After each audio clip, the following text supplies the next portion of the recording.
Welcome to the Do Life Well podcast. Join your host, Gavin Merwin, and his guests as they explore the nature of doing life well. Now, let's dive in.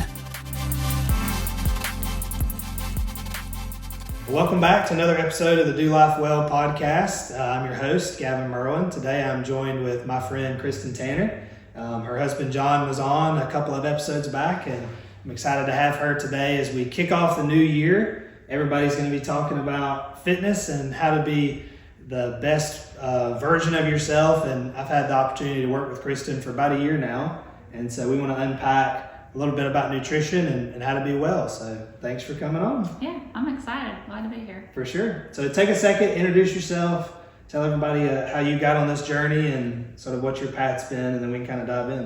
Okay. I've always really been interested in, health and fitness. Always been super active. I actually went to college for teaching, taught for about 5 years, and wanted to be home with my kids and kind of transition at that point in life. And I was really intent on finding something, that I was passionate about. And again, all roads kind of led back to me to health and fitness. But how I actually got into the nutrition side, I did a challenge that was like a fitness challenge, but it also offered macro numbers. And I'd heard about macros and I was intrigued about it. And so I did this challenge and was given, some set numbers for a cut. And we'll talk about, some of these terms, but for fat loss. And I actually did the cut for way longer than I should have done it, and started actually seeing, changes in body composition, and kind of rode the high of that way too long, and kind of had some issues, that resulted in, there's actually a medical term, but it's loss of, a female cycle. And that was just from a super low body fat. My body fat was around 13%. So for a woman, that's pretty low. That's for stage lean, Sure. If you're doing competitions, just extreme exhaustion, irritability, just bad moods, all these things. But I kept pushing because of the high of, people starting to notice, and, I'm liking how I'm looking, and totally bypassing the physical Sure. Response that my body was trying to tell me, you need to come out of this. So around that time, I actually started working with a lady, and I did this certification on macro coaching, but also transformational coaching. But through knowledge of her cert, I learned how to increase my calories on my own and get myself out of this spiral of the low body fat, staying in the deficit, brought my cycle back.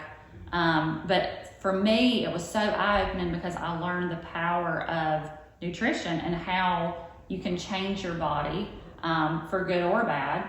But the power of nutrition and how you can use it for, desired goals, body comp goals, and just to thrive. And so I kind of learned, the extreme effects of that in a negative way, but I also learned the beauty of coming out of it and the other side of it. So so that's kind of a long intro into it, but that was what really, again, was eye-opening, and the power of, wow, you can alter so much in your body with how you're fueling yourself. Sure.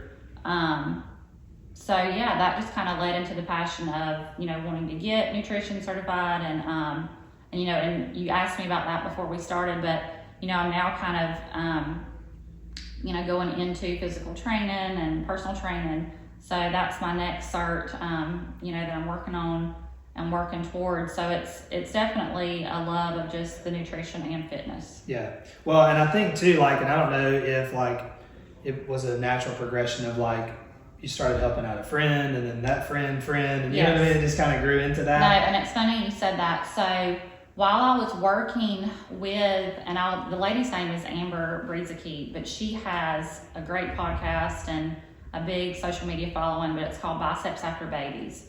And so she was the one that really taught me so much about macro coaching, again, the transformational coaching with clients, and going deeper, just beyond the numbers, but actually making a lot of just knowledge and heart changes too. Through your journey. But yeah, I had some friends just approach me, and and again, I'll kind of segue, but your passion is always connected to your purpose. And I really believe that. And I was so passionate about this, starting out, I was just doing this for friends. Not charging them. And I'm sure it was John that was eventually like, you need to start charging people for this and stop giving away your services. But I enjoyed it so much. And then like at the gym I was at, it would kind of just sprinkle to other people finding out. So it was a very like organic, starting out with friends.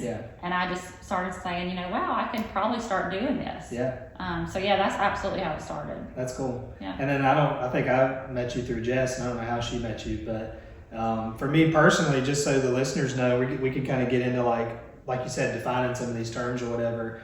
I've been exercising pretty consistently for a year and a half or whatever. And Jess, my wife, had conversations with you, and I was like, hey, let's just do kind of a checkup, like almost like, taking to get an oil change or whatever in your car, just like, hey, I want to have a call, kind of tell you what I've been doing. What do you see? What do you think? I really wasn't looking for necessarily a nutritionist. And then it was just, for me personally, even being like somewhat dipping my toes in the water of fitness and things of that, it still was just so eye-opening of like, I really don't have a clue about a lot of this stuff. And then obviously I think a lot of people around us, especially, those that listen to this podcast, probably don't either.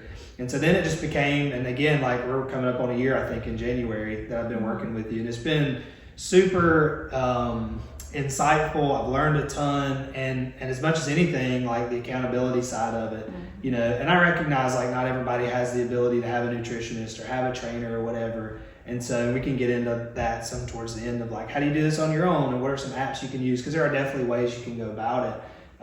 It's helpful for me to have because you keep me accountable. Every 2 weeks I have to hear about my diet report, which is sometimes good and sometimes not. But so dive into the definitions piece. Like, I think what I mean is like, kind of what you do is, it's not a fad diet. It's certainly about lifestyle. What are macros? Why is that useful? Because even in like doing CrossFit in that world, you hear a lot about like, do the carnivore diet. I know a bunch of guys that just eat meat and fruits. You hear Mediterranean diet. You hear all these things. The Ozempic becomes popular, so everybody starts taking it. Like, really break it down of like busting all the myths and talking about like, how do you just set a foundation of like, again, this is, and Blue talks about this, my personal trainer, like people make fun of us CrossFitters for doing burpees, but it's like, what a functional movement. Like when you're 80 years old, aren't you going to want to be able to just get down on the floor, do something and get back up? And so unpack some of that. So macros stands for macronutrients, and it's the nutrients that our body needs in the largest quantities to provide the greatest amount of energy, which are your protein, your carbs, and your fat. And so when you say tracking macros, you're tracking the gram of each of those nutrients you consume. And you do that through apps. There's so many out there now. A lot of them are even free. There's some that do charge that have, more enhancements to them, different features. But so the eye-opening part of tracking macros is you start seeing where your calories are coming from. You start having so much awareness and knowledge of all calories are not the same. And then you start learning how, to build your plate and food composition and how to eat in order to thrive. And then you can tweak and manipulate, alter, or adjust those numbers to have an achieved body goal. And it may be fat loss. For a majority of people it is, but it doesn't have to be. It can be to gain muscle. It can be to change your body composition. It can just be to learn good food habits. So people come, and try it for different reasons. And then the science behind macros, it can prevent, metabolic issues. It can greatly reduce, the risk of chronic disease. And then in general, you're having just a more, your plate's more satisfying. You're learning better ways to stay satiated, better ways to stay full, and how, again, you're composing and building that plate. So when someone comes, to me, well, let me go back with macros too, and it's not a fad, it's not a diet, it's a style of eating. And it's the other thing I really love about it, there's so much flexibility with it. It allows you, again, to learn how to eat for your desired goal, but also just in general, again, those quantities of how your body needs to best function and thrive. Having the right amount of protein on your plate, being mindful of, how fats can, quickly eat up calories, and having, good fats, good heart healthy fats, moving away from trans fats and saturated fats to more, polyunsaturated, monounsaturated, meaning like your nuts, your seeds, avocados, your olive oils, avocado oils, things like that, that are, again, just going to help your body to thrive better.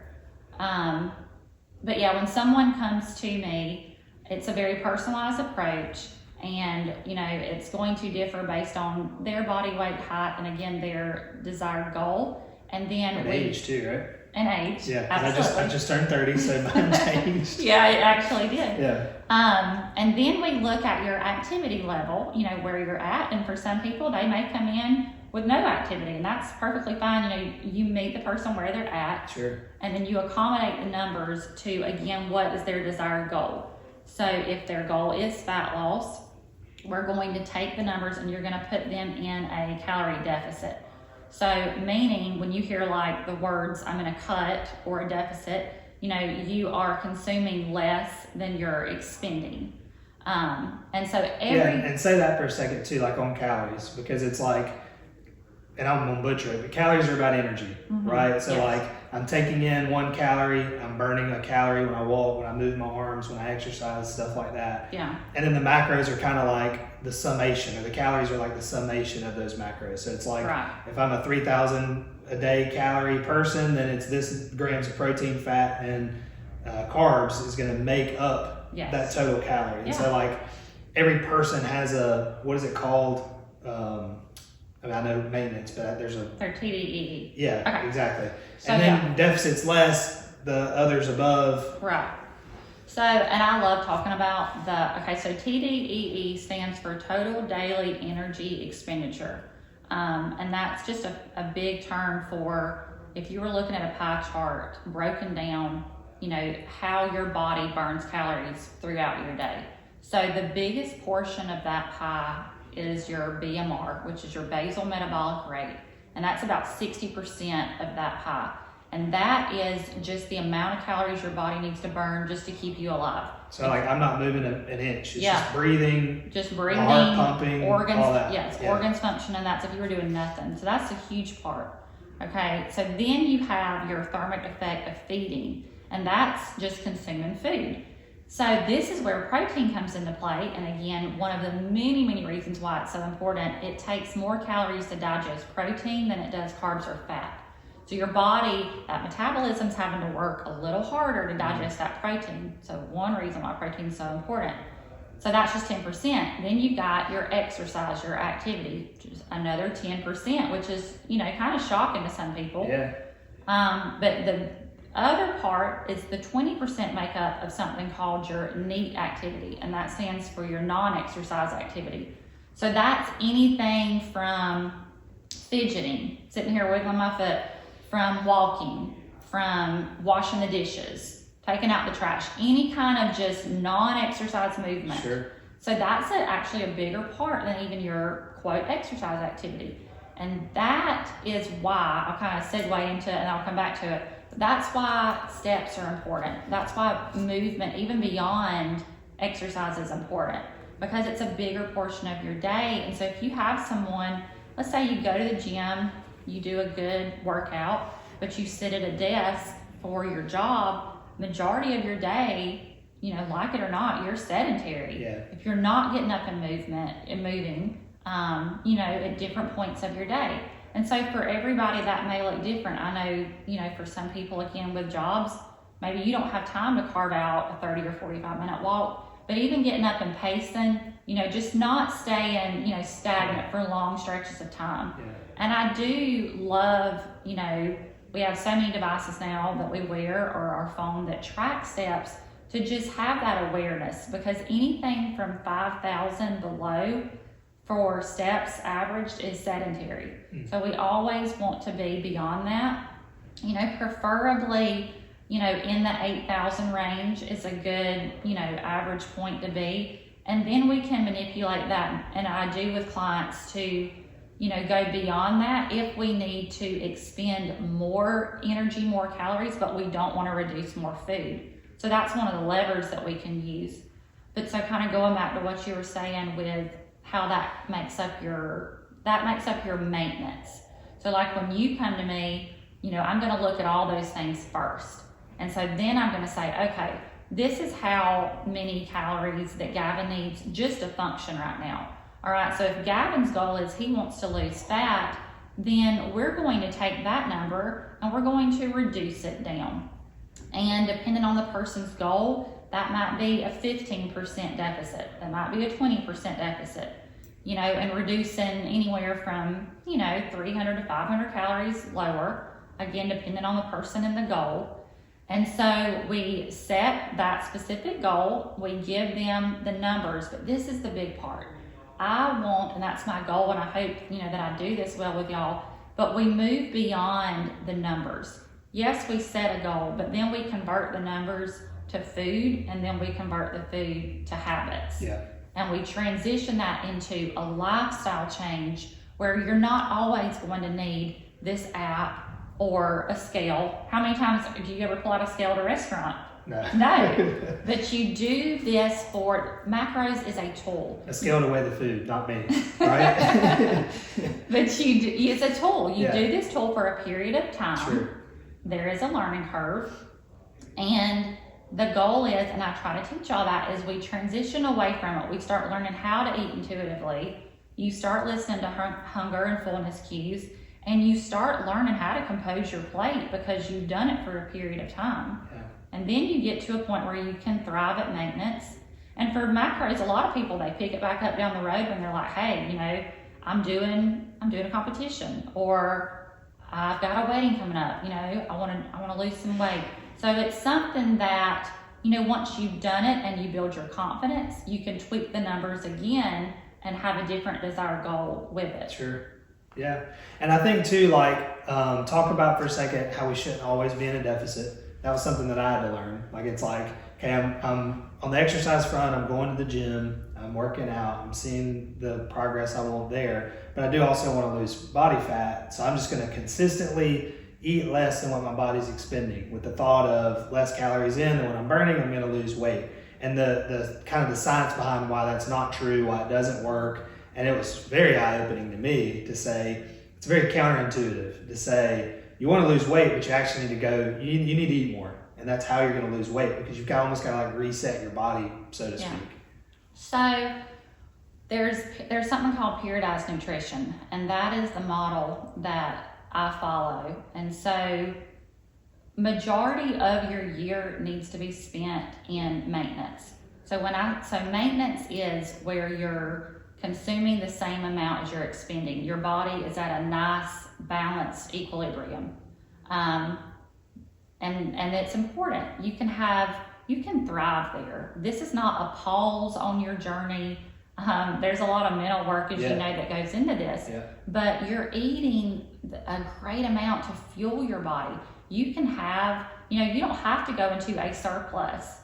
Now, of course, if you're doing physique shows, or if you're doing, something that not a lot of the community probably listening is doing, yes, you can go into a bulk, you can go into a surplus in order to gain muscle. So that's a part of a phase that a small percent go into. Athletes, like a college athlete, or something like that. And are you going to gain some body fat with it? Yes. Sure. But the goal is you're going to put on muscle, and then you go back into the deficit and you shed the fat, but then you gain the muscle. Yeah. But maintenance is a huge part to have growth, you're going to have the number one biggest thing about it is you're going to have better adherence to be able to thrive. So let me give you a statistic that I recently read.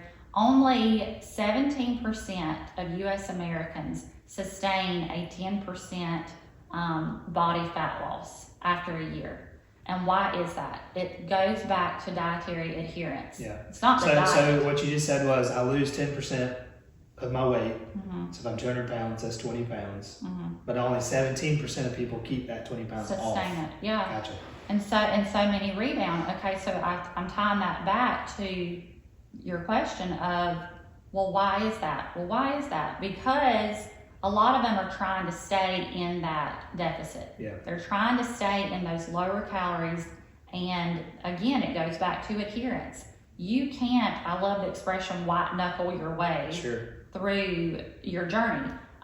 You're going to be miserable if you're having a restrictive diet or an elimination diet, unless it's an intolerance issue. You're not going to be able to sustain that and keep it long term. Sure. So a big portion of maintenance is, again, to be able to not be starving. Yeah. Your energy's not depleted. You're not super sore right, when you go to the gym. Right. Your performance is better. Therefore, you're going to be able to have the stimulus to gain muscle. Yeah. And that's the goal, is to be intentional during that time and still check in with yourself. And I tell my clients this, like, it's not like, okay, peace out on all of this. Yeah. Yes, you're shifting to more intuitive eating. You may not be tracking. Some choose to, some choose not. But again, you're implementing what you've learned, but you're still checking in with yourself. You might do maybe monthly measurements instead of if you were doing bi-weekly. Sure. Just to be intentional, to not yo-yo, to not regain. Yeah. But when you're able to fuel your body based off of the same amount as your expenditure is, you do. It starts clicking. You start seeing, again, performance response. Your energy's better. Like, I'm going to throw it out there, libido, like all these things improve. Yeah. Sleep improves. This is research proven 100%. that your body's not in a depleted state. And that was where we kind of found you at, where when I was kind of looking at everything and all of your data, you were staying in a deficit. You were consuming less than you were expending on like these CrossFit workouts. And I was like, you could have so much more potential in your performance if you were eating the right amount to fuel what you were doing. 100%. So that was kind of the tweak, that we made with you. For sure. Yeah, and I think, and I had this later, but I think it's appropriate to go ahead and jump into it. Kind of lay it out in levels. And what I mean by that is, like, we may have someone listening who says, I don't pay attention at all to what I eat, and I do not exercise. How do I take what you're trying to communicate and apply it? Does that make sense from just a basic paying attention level? And then someone's in the middle and then all the way up. Like me personally, which you know this, but like I enjoy the data, I enjoy the tracking, I like doing the measurements, I like putting the pieces together. I wear my Oura ring, it tracks my sleep. I take my sleep score and put it in with my steps. I track my workouts when I work out.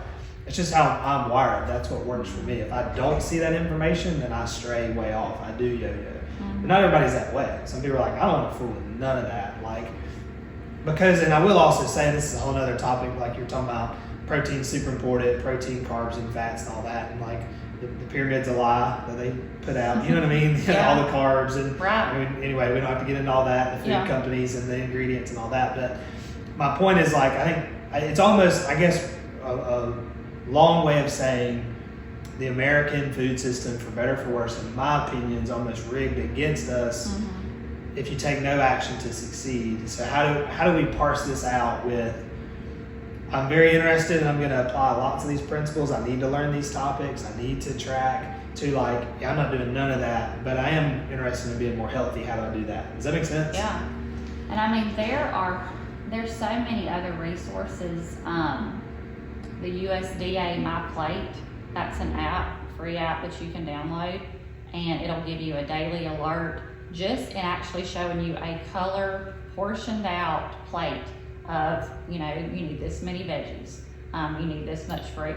So, I mean, for most people, when you're, kind of just starting to just transition to just being more mindful,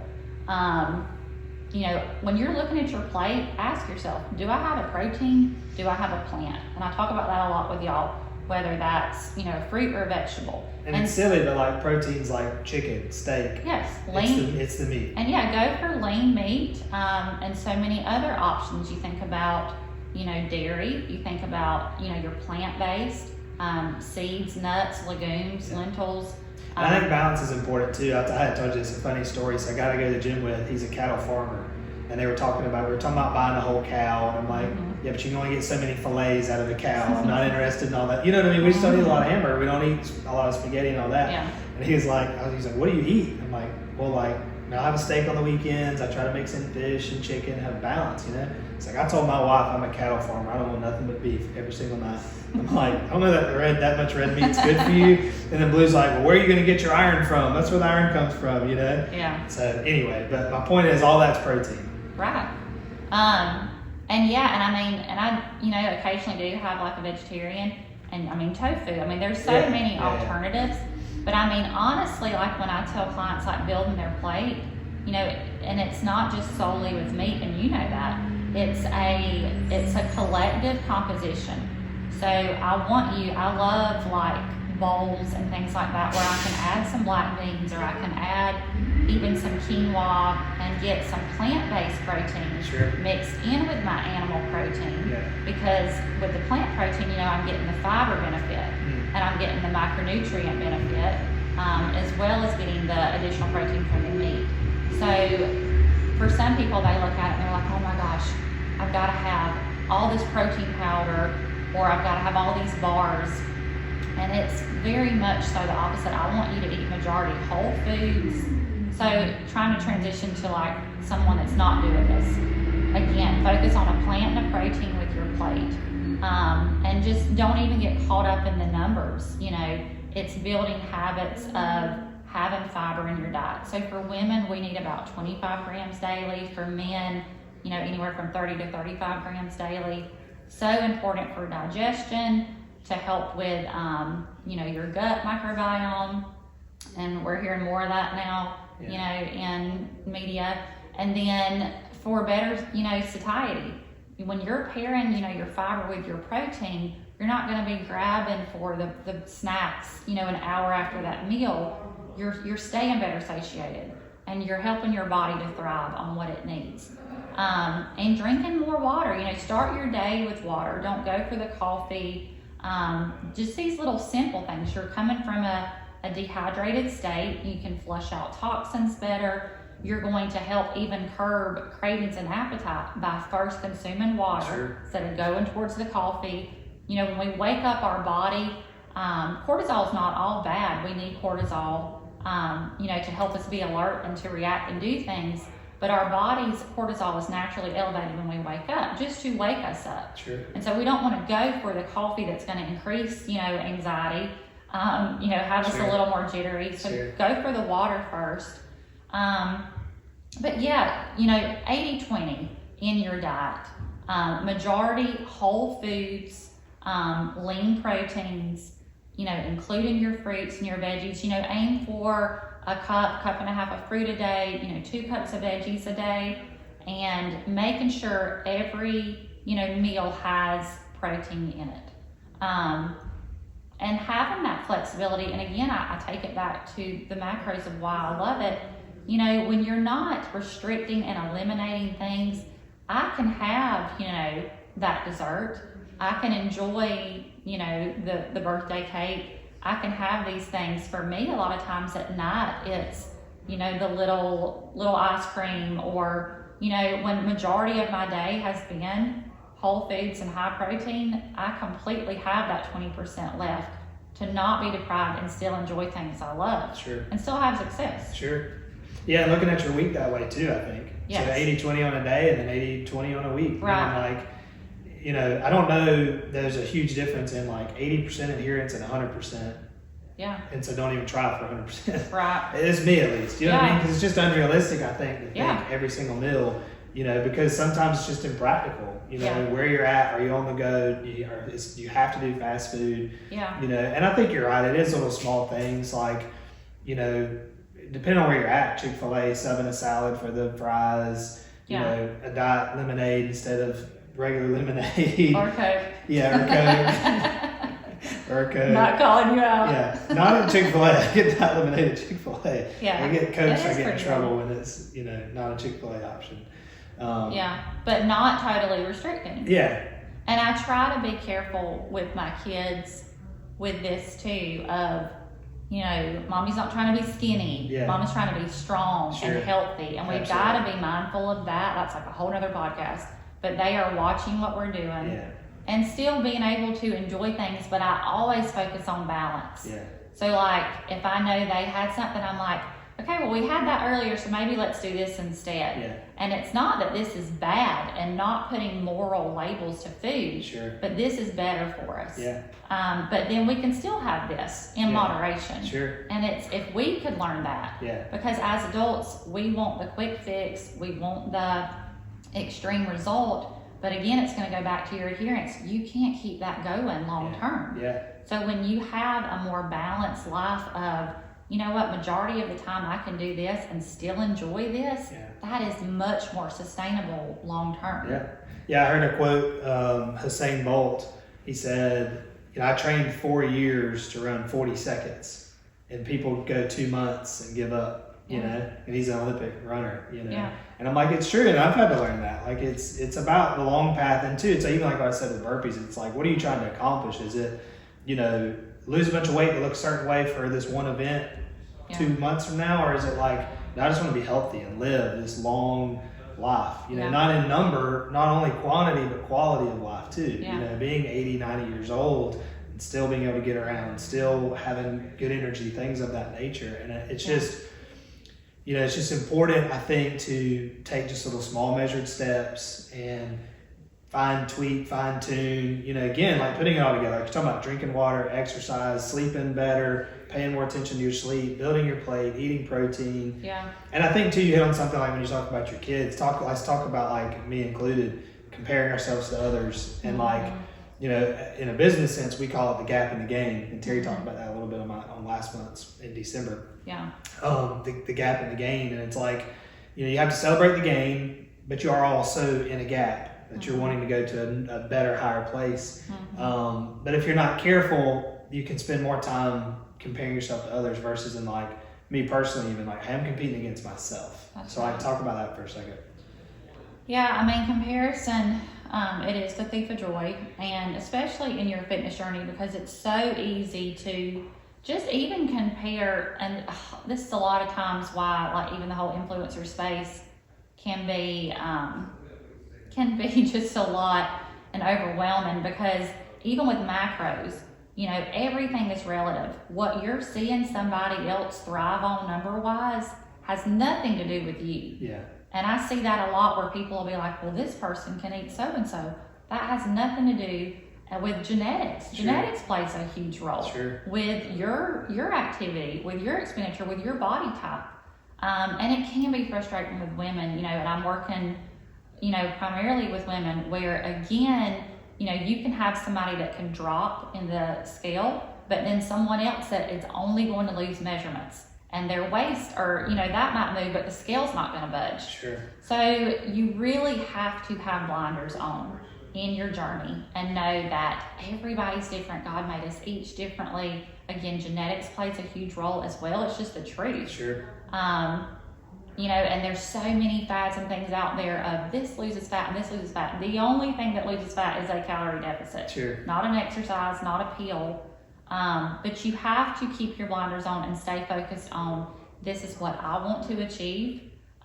This is my goals, and my journey is going to look different from someone else's, and that's okay. Sure. And I may not, you know, have the best legs. Maybe, you know, I'm more genetically inclined to build arms. Sure. You know what I mean? Yeah, And that's another conversation I have to have with people where they're like, well, I did this, you know, booty workout, and Sure. Okay, that, you know what I mean? Sure, yeah. Some things it's a genetic card, but we can alter and we can adjust things. Sure. But we have to stay focused on our journey, our goals, and not letting other things all around us. And there's so much, you know, all around us in the fitness space of do this fad, do this diet. Sure. And you've got to find what you can sustain, what you can adhere to, and what you can do long term. Sure. And enjoy the journey and not be miserable. Yeah. Yeah, and it's like even from the like workout space, it's I was telling Blue, who's phenomenal at CrossFit, and it's like, man, sometimes I just feel average to myself. Mm-hmm. And he's like, I'm not being ugly, but go to a Walmart and you're not gonna feel average. You know what I mean? Like there are levels to this thing, and it's like, what are you trying to accomplish? And are you trying to go be an athlete and compete? And you're like, no, I mean you're not. You're just trying to again be healthy, live a long, healthy quality of life and all of that. And so, but it is hard sometimes, to not compare yourself to others. Yeah. And sometimes it's helpful too on the other side of that. You know what I mean? To look and say like, hey, that is inspirational, but it's not a thief of joy for me. It's a, hey, I want to work harder. I can do better, things of that nature. But I think it's just important to not do that. Mm-hmm. And I know you say like, obviously everybody's numbers are very different, but do you think you could give like a general, like I know protein gram per pound, like if I'm listening to this, I'm never working with a nutritionist, but I'm like, hey, that makes tons of sense. I need to start paying attention to my macros. What's the general rule of thumb on that kind of stuff? And everything's going to vary and it's going to be relative, but anywhere from, 0.7 to, 1 gram per pound of body weight. I normally go, so if you have a larger fat loss goal and, you have to factor in, your end probably goal body weight. Sure. So in other words, like I'm not probably going to set you as a woman at 200 grams of protein. Sure. Right? It's going to be hard for you to achieve that. Sure. So we always want to titrate up, but then keep in mind of like factoring in they're going to lose fat. Sure. So for that client, I would probably put them at like 0.7, times that, and have them at a more realistic, maybe 130 grams of protein. But yeah, a good average for most women, again, for men it's a little bit different, but probably like 0.8, even 0.9, times their body weight. Sure. For protein starting out. And when you're looking at percentages, so protein, the percentage range for your daily calories can go from anywhere from 10 up to, 35%. Kind of an average point that I try to stay at with most clients is anywhere from like 25 to 30% of their calories coming from protein. So then your fats are anywhere from 20 to about 35%. And then what's interesting is your carbs are like 45 to 65%. Yeah. And that's so shocking because, again, carbs get such a bad You just made all the keto people mad. Yeah. And carbs make you fat and all the lies. Yeah. Carbs are your fuel source. Yeah. Your body's preferred fuel source, your brain's preferred fuel source. When you have brain fog, that is a real effect of lack of carbs. So when you consume a carb, your body digests it as glucose and it stores it as glycogen in your muscles. So when you're doing a HIIT workout, when you're doing a strength workout, your body's burning that glycogen. It's breaking that glycogen down. That's the energy that is stored. Yeah. That's what it's utilizing in that workout. So that is why carbs are so important, and protein to have before and after a workout, to repair, but then to repair the muscle, restore the glycogen that was depleted. Yeah. So that's kind of like a general, distribution range that's recommended. But again, everybody, it's different. You're going to customize that for the person and their goals. But majority of people are under consuming protein, in their diet, and not having a good ample amount of protein per meal. So when you're ingesting a protein, you're stimulating muscle protein synthesis, having your body to be able to maintain muscle throughout your day. Sure. So that's why it's important to have a balanced portion of protein, an ample amount per meal to keep that muscle protein synthesis going throughout your day. Yeah. Not trying to get it all at dinner. Exactly. Like skipping breakfast and then trying to get it all at dinner. I just sent a reel, I don't know, but I think I sent it to you too, but of the lady like, I need 65 chicken nuggets. I'll eat it all at one time.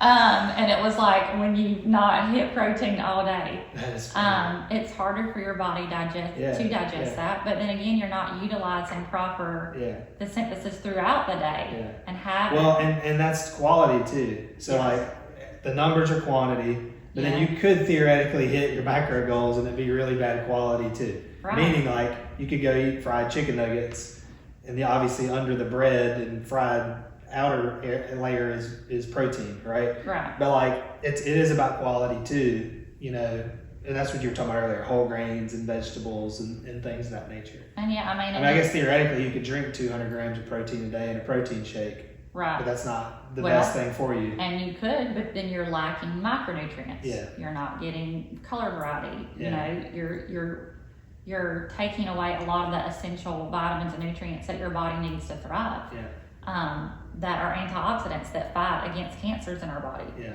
So, I mean, food is medicine and it heals our body and it helps it to thrive. And yeah, I mean, absolutely, you can fill it with trash, but again, your output is going to be trash. You're not going to, thrive. Yeah. But again, having that flexibility where, can I have the donut and not have guilt? Absolutely. Sure. Can I enjoy the treat out with my kids and not say, no, mommy can't have that, and then I'm imparting stuff to them? Yeah. No, like I can have balance and I can still look amazing and feel amazing. Sure. And it's just learning, you know, that balance to carry throughout your life. Yeah.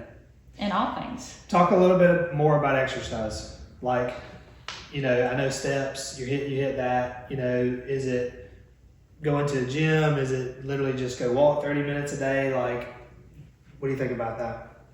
I mean, the biggest, you know, thing would be to strength train and to keep your movement up. We go back to like BMR, your basal metabolic rate. The more muscle that you have, the higher your basal metabolic rate is at rest.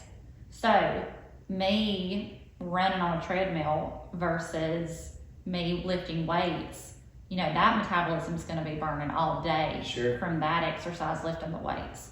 Not to mention longevity, you know, later in life, preventing osteoporosis with women, you know, having breaks, bone breaks and stuff when you fall, just better longevity overall. Yeah. You can build muscle at any age. I mean, you can build muscle in your 70s. That research has been proven.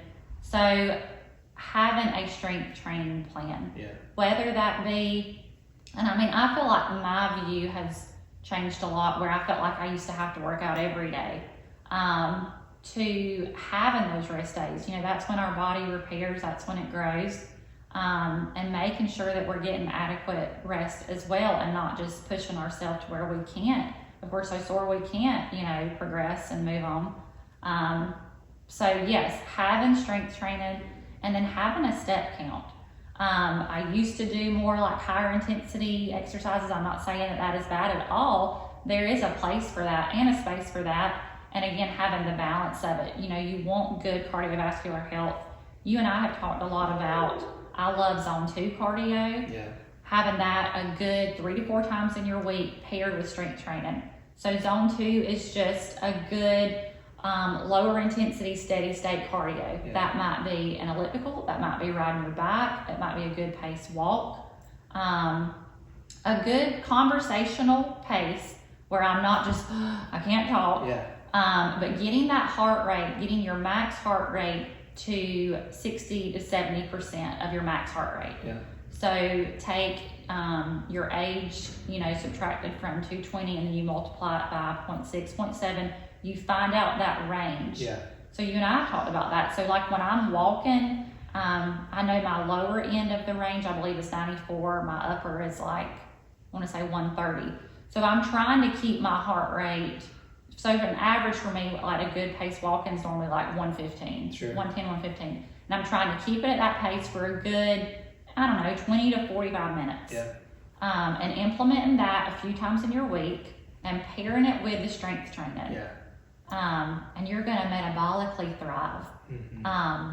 Again, you're going to have, you know, that metabolism is going to burn higher. You're going to have, you know, strength, longevity. It's not just about the looks, you know, the aesthetic. It's about being strong and living a quality, amazing life. Yeah, 100%. Well, I think we have covered all the notes that I had. Did you bring any that you wanted to talk about, or is there anything else you want to cover on the topic? I know I think something I remember reading in the outline was like 3 things that you could do to kind of implement, like from square one. So, which I feel like I've already hit on these, but kind of just to like summarize. Sure. Start your day with water. Like, I love that too, other than just flushing out toxins and better rehydrating yourself, but it is setting the tone for your day, right? It's something that I'm consciously doing. I'm getting that water in. So for water, try to have, half of your body weight in ounces. That's a good place to start. A little bit more depending on your activity. But when you're starting your day that way, again, it's just setting the tone for like, I'm starting with a healthy habit, and I'm making that choice. Getting some steps in, whether that just be on a lunch break, getting outside, getting sunlight. Yeah. So many proven things with that, with getting the sunlight, better REM sleep. Yeah. Circadian rhythms, all these things that it improves. I have a buddy that says you need to walk barefoot and get the sun. And ground your body, touch the grass, and get the sun. Now, there has been times where, like, even just with anxiety, or if I'm just really stressed, where just being really honest, in the past it would be like, I need to get on such and such pill. I have gone outside and got in the grass, and it's amazing, like, how therapeutic it is. Yeah. And you're connected with nature. Yeah. But yeah, just increase your just overall movement. That doesn't look like running, maybe. Sure. Have it fit, again, like SMART goals, specific, measurable, attainable, relevant, and timely. Yeah. So don't jump into, okay, I'm going to join a gym in January and I'm going to work out 6 days a week. Yeah. You're probably not, or you're going to do it for a week and you're going to burn the heck out. That's right. So no, let's set a goal to walk twice this week. Sure. Have a baseline and then start slowly from there. And then, and a plant and a protein. When you're looking at your plate, do I have a plant, do I have a protein? Yeah. And so maybe like macros isn't for you, but you can start some of these things, to slowly just change lifestyle habits. Yep. Yeah. I like color too. You mentioned that. Like have a colorful plate. Color. The more color you have, it's good for you. Well, and it's more beneficial. You're getting the micronutrients. You're getting, of course, the fiber. But yeah, your body is thriving. So many proven, anti-cancer benefits, antioxidants. It truly is medicine. Yeah. And we are, what we eat, what our body, what we're consuming. 100%. Yeah. Well, I appreciate it. This has been fun. Yes. I'll link Kristen's contact info in the show notes. They can connect if they have more questions. But I appreciate you coming on. I enjoyed it. Yeah, for sure. As always, guys, we appreciate it. Hope you have a great month, and we'll see you again next month. Take care.